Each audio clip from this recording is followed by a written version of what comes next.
आप देख रहे हैं फर्स्ट इंडिया न्यूज और आपके साथ में विजेंद्र सोलंकी। कोटा से इस वक्त की बड़ी खबर का रुख करते हैं। 15 वर्षीय नाबालिग हत्याकांड मामले में पुलिस को एक बड़ी सफलता हाथ लगी है। गुरुग्राम से धरा गया फरार हत्यारा टीचर गौरव जैन।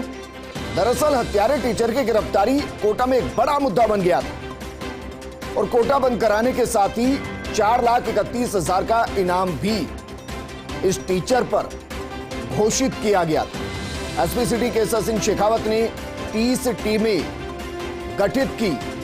मेरे सहयोगी भंवर जुड़ गए। भंवर, पुलिस के लिए बड़ी चुनौती, लेकिन थोड़ी देरी से सही हत्यारा टीचर गौरव जैन धरा गया, गुरुग्राम से धरा गया। बिल्कुल 2 दिन पहले विदेश मंत्री शांति धारीवाल कोटा में थे विजेंद्र, और जो मृतका है उसके परिजनों के साथ उनका दुख बांटने के लिए, गम बांटने के लिए उनके आवास पर गए थे। जब वो बाहर निकल रहे थे तो मेरे सामने उन्होंने एएसपी सिटी प्रवीण जैन को कहा था कि अगर वो हत्यारा टीचर नहीं पकड़ा गया तो ये न सिर्फ कोटा पुलिस पर बल्कि पूरे कोटा पर एक कलंक लग जाएगा कि एक बेटी की हत्या करने के बाद इस तरह से एक टीचर एक हफ्ते के बाद भी पुलिस की पकड़ में नहीं आ रहा है। और आप इसका गंभीरता का अंदाजा विजेंद्र इस बात से लगा सकते हैं कि सिटी पुलिस ने उसकी गिरफ्तारी पर 10,000 का इनाम घोषित किया था, लेकिन कोटा की कोचिंग संस्थानों ने, हॉस्टल एसोसिएशन ने कुल मिलाकर के 4 लाख से भी ज्यादा के इनाम का ऐलान किया था कि कोई भी उसका अगर सुराग दे देगा। किस तरीके से लाया जा रहा है इसको? देखिए, बहरहाल जब मैंने ये खबर ब्रेक की थी तब ये खबर सोर्सेज के हवाले से थी, लेकिन अभी थोड़ी देर पहले ही मेरी एसपी सिटी केसर सिंह शेखावत से बात हो गई है और उन्होंने इस खबर को एक तरह से इसको वेरीफाई कर दिया है, पुष्टि कर दी है।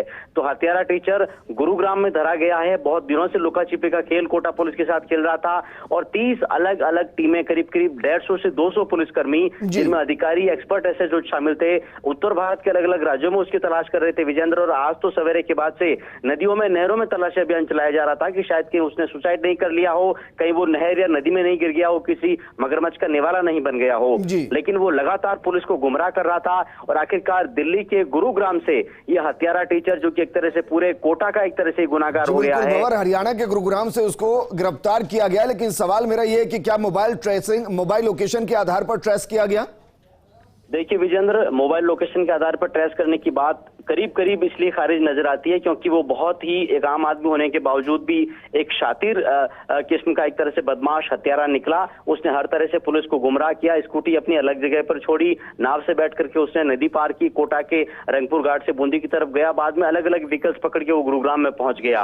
लेकिन 30 अलग अलग टीमें, कोई भी संभावना, उसके जितने रिश्तेदार है, जितने मिलने वाले हैं, कोई भी गुंजाइश जहां वो हो सकता था वहां लगातार छानबीन कर रही थी। किन हालातों में पकड़ा गया है, किस तरह से वो लुका छिपी का खेल खेल रहा था, ये सब डिटेल आनी बाकी है। लेकिन फिलहाल बड़ी खबर ये, तमाम जानकारी हमारे साथ साझा करने के लिए। इस वक्त की बड़ी खबर आपको बता रहे हैं कोटा से, इस वक्त की बड़ी खबर जिसकी तलाश पुलिस को थी और जो पुलिस के लिए चुनौती बन गया था। 15 वर्षीय नाबालिग हत्याकांड मामले में पुलिस को बड़ी सफलता हाथ लगी है।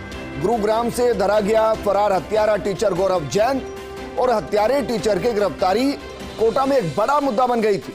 जरा सोचिए, 4,31,000 का इनाम गौरव जैन की गिरफ्तारी पर था और एक बड़ी सफलता हाथ लगी है।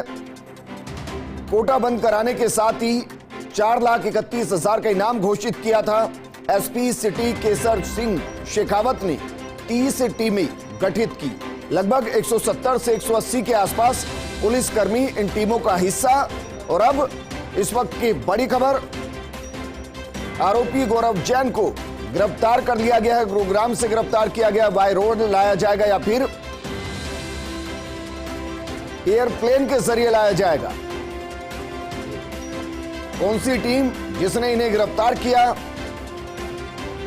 किस हालात में गिरफ्तार किया, वो कौन से क्लू जिसके आधार पर गौरव जैन को गिरफ्तार किया गया, तमाम सवाल जिनका खुलासा जल्द होगा। लेकिन इस वक्त की बड़ी खबर यही कि हत्यारे टीचर की गिरफ्तारी हो गई है। गुरुग्राम से फरार हत्यारा टीचर गौरव जैन गिरफ्तार किया गया है।